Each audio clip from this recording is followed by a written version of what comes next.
that's how I do my crazy glitched out acid sounds. Most of the elements in the track are in. We got given a vocal to remix. It's quite an anthemic vocal. It's very well known. It's a classic tune. Unfortunately, it was recorded 10 years ago, and there wasn't really a lot we could do with it. We weren't given stems. We were just given a mixed vocal. It was a little bit off-centre.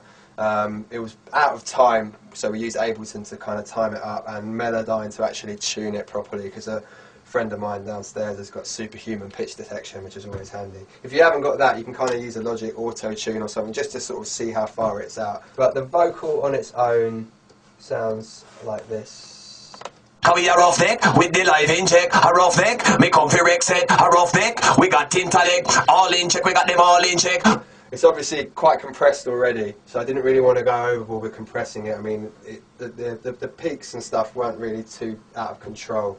So the first thing really is to send it to a bus. I like to put all my vocals to one bus. Even though we've only got like one track, I've got the chorus and verse and like a different distorted version on a separate track, so I bus them all together.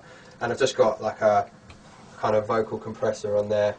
It sounded a little bit dry to us, and we tried sort of panning copies of itself hard left and right, and it didn't really work because it was already mixed.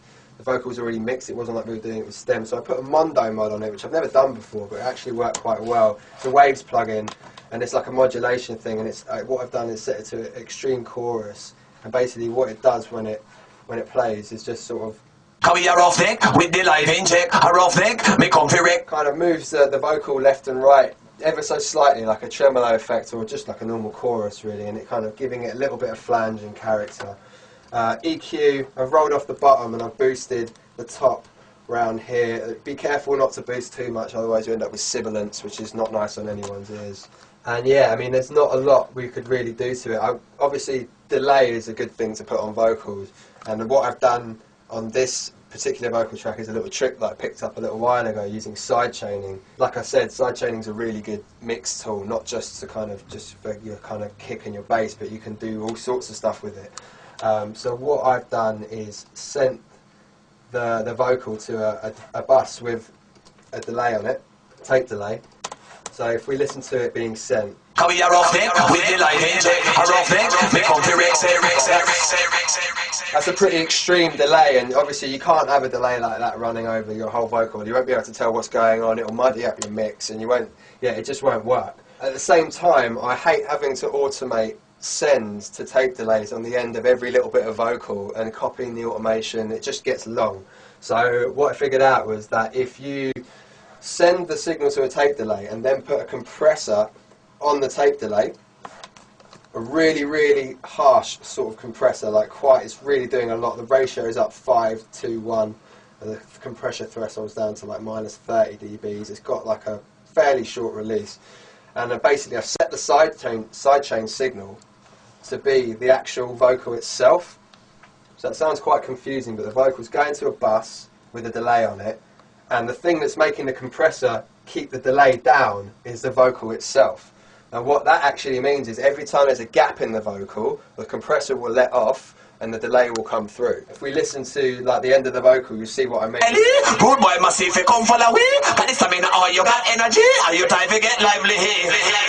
Now the vocal's finished, the delay lets off kind of thing. And if you listen carefully as well, in the gaps, you can hear the words repeating themselves, but ever so softly. And every time another word comes in, that delay almost disappears completely. So you end up with like a vocal which gets suddenly more full because you've got delays in all the gaps without it being messy over the kind of the words. Got this, I mean, oh, you got energy. Are you time to get lively here? So yeah, that's a little tip for how to sort of delay your kind of verse vocals, because especially for things like rapping, it's so fast. If you have like too much of a delay, you're not, it's just going to mess up the flow of things, and there won't be any space. I've also just sent this vocal to a reverb. Golden Vocals does exactly what it says on the tin, really nice, and a stereo delay just for the occasional part when I want to sort of like extend the delays even further. And that's pretty much all I did to the vocal. There's not a lot there. I mean, what I've done to kind of, for little incidental bits of vocal is run it through a guitar rig. If we listen to this little bit here. All of the crew them have to run up and down, cut them style a tear down, dance right down to the ground.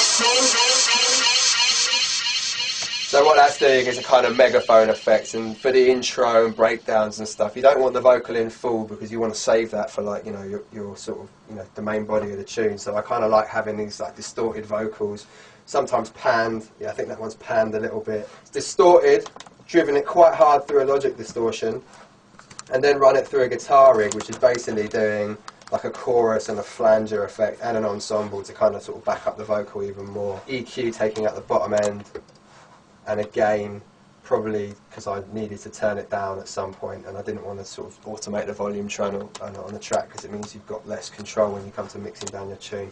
So yeah, that's pretty much the vocals in the tune. There's only like one verse and one chorus, so it was a matter of just kind of choosing when to use it. We did a few sort of looping effects with it as well in parts, just to kind of sort of ease it in.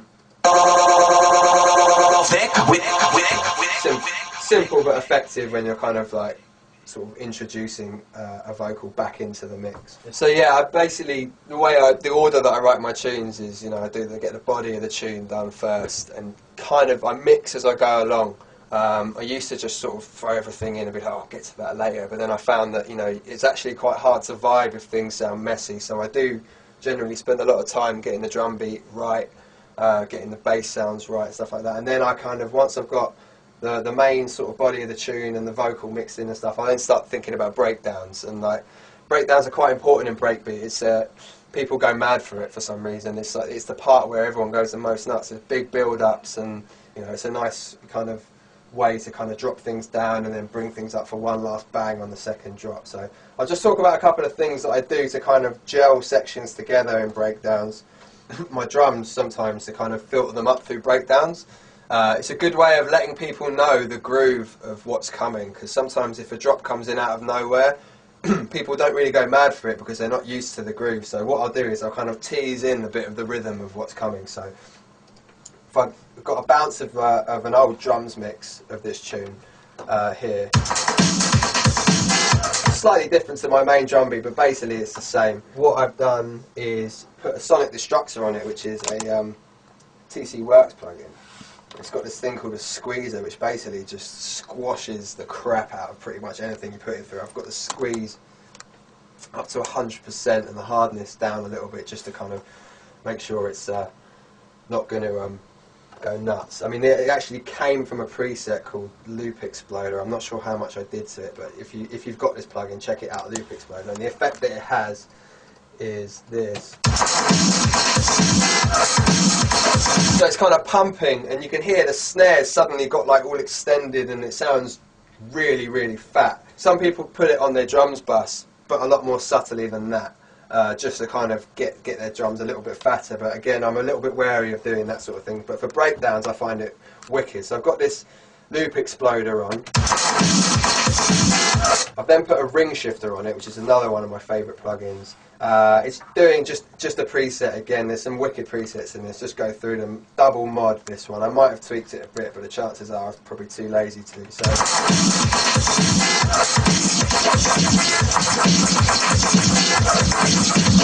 that's doing some crazy kind of like LFO bit crushery effect on the drums as well. It's starting to add a bit of flavour to it now. And if we look at the automation here, I've got filters. So I've got first filtrator here, and that's doing a low pass. So if I unbypass that, you'll hear these drums sort of creeping in. So the tune breaks out, and then the drums creep in.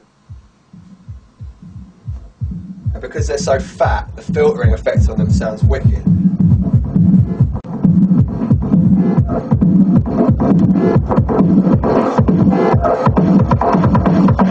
That's going to open out, but at this point what I'm then doing is adding another filter, this time doing a high pass, so it's coming in from low and actually going up higher. I mean, effectively it's a band pass, but I'm just using a low pass and a high pass to get the same effect. And then on the end of that, I'm basically taking out some of that sub, because you don't want to spoil people's drop by having sub before it.